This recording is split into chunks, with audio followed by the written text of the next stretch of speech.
Hey guys, Good Spencer's dad here, and today we got a little bit of a different kind of video than we normally do.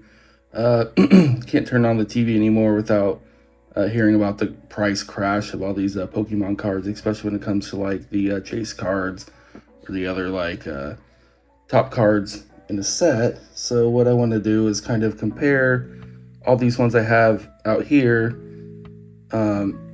basically how much they've dropped over the last year or since they released on some of these newer ones. So we'll start with this Charizard 223.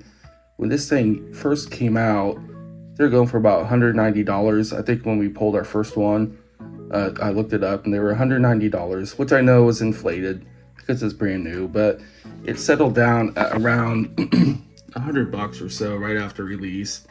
Eventually, it kind of fell to where it is now, somewhere around the $60, $75 range. This is $58.96. So this card's lost quite a bit of money. Still an amazing card to add to your collection. One exception to the rule is the latest Charizard chase card, the 151. You know, it kind of started out around the $120, $130 mark, and now it's kind of settled down around $115, $120, depends on where you look. What a great card to have. Fortunately for us, we pulled several of them, I think 4 in total. But yeah, as you can see, the price kind of dipped down, then shot right back up. Not sure what went on there, but these are going for about $120 right now. So if you're looking to buy one, now would not be the time to buy it. But the price on these could keep going up. Who knows? Our next card is one of my very favorites, this Gengar VMAX alternate art chase card. What a wonderful card. This one is really, really nice too. I can't wait to get it graded. But the price on these has been quite a roller coaster. It's kind of rebounded and kind of been hovering around $190 right now, but it was clear up to like $225, $230. But it had a really big drop back in February this year, where it dropped clear down to about $150, $160. So guys, great card. And here's the trend on that. You can kind of see where it came down, but now it's been kind of holding steady. Now here's a wonderful card that's been on a downward spiral for the last year. We're looking at about $180 about a year ago. Now it's cleared down to about $130, so probably $50 loss on this card right here. Still a great card. This was a very exciting pull that Spencer and I had. And if we look at the trend, we can see over the year, now it's just been coming down and down and down. With the big dip right here, but it shot right back up. With all the reprints of Evolving Skies, you can kind of think that most of the cards in the category or in that set would kind of have this trend too. Sorry, I mean Fusion Strike, not Evolving Skies. Our next card is an Evolving Skies card, this Leafeon VMAX. And this is one of the top cards in the Evolving Skies set. And it's kind of had a little roller coaster of a ride too, where, you know, it was up to about 170, 180. It came down a little bit, down to about 150, and it shot back up to 180, back down to about 140. But now it's holding steady at about $163. Really cool card. Here is the year trend on that. You can kind of see where it started out.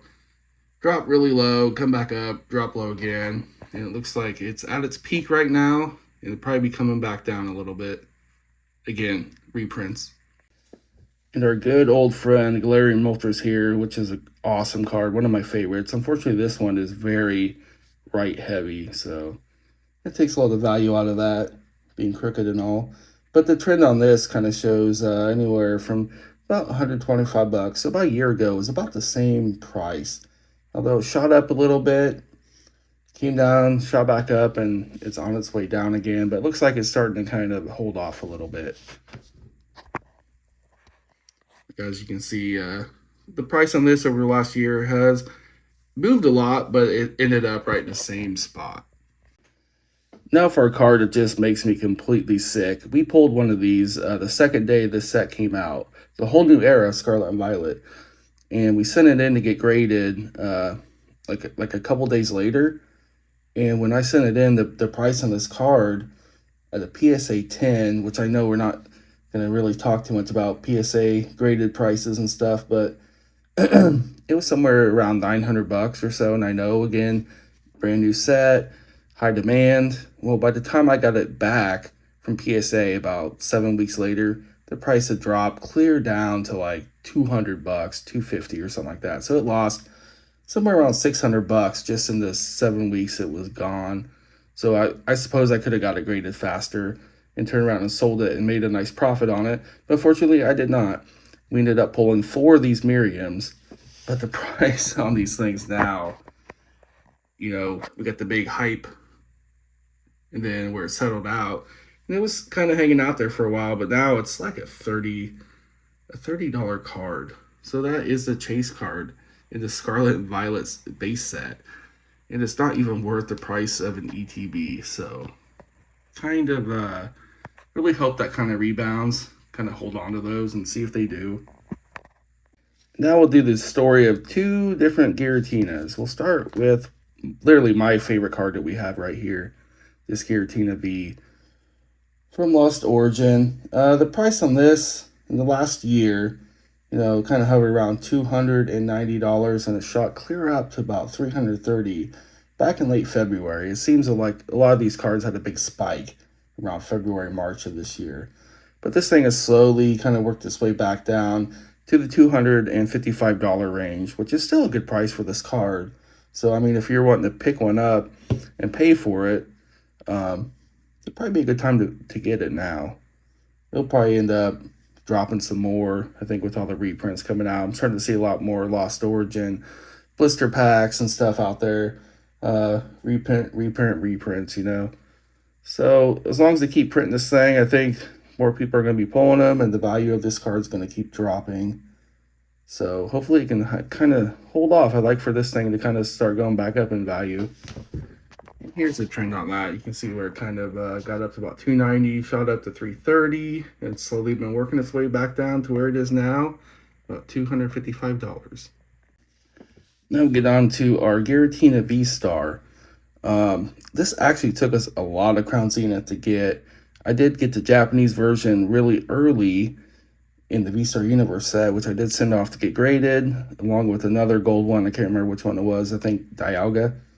They both came back as 10, so I was pretty happy with that.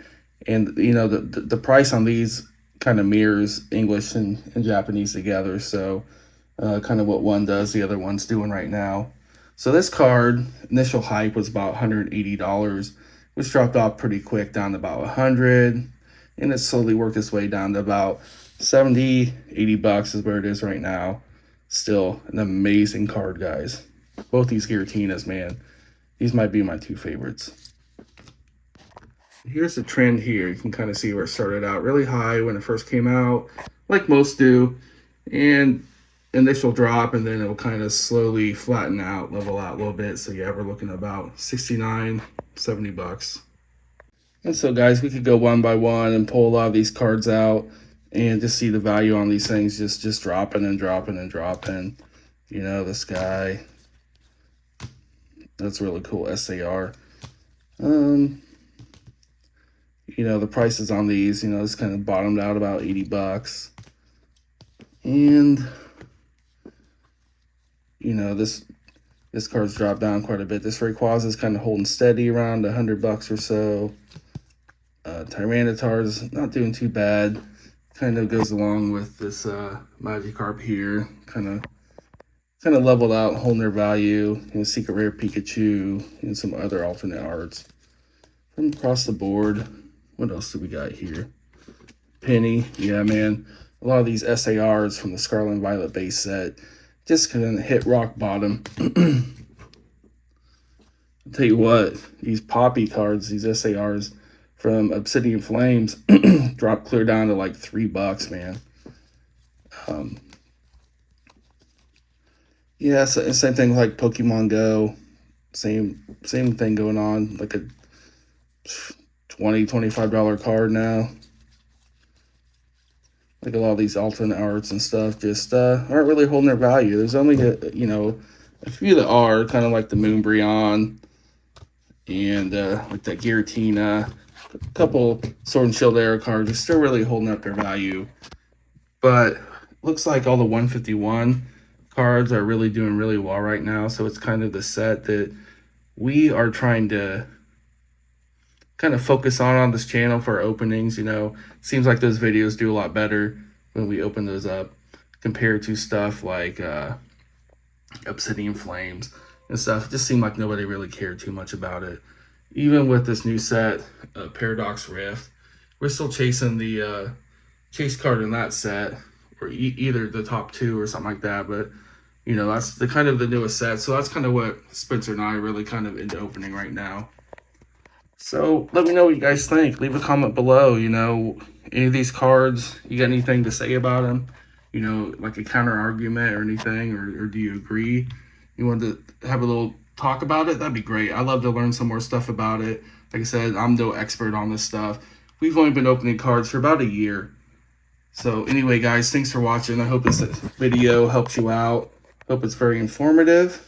And like and subscribe. And if you click the bell icon, you get notified to all the new videos that we post them that day, guys. We try to make videos every day around here. So we'll see you in the next video.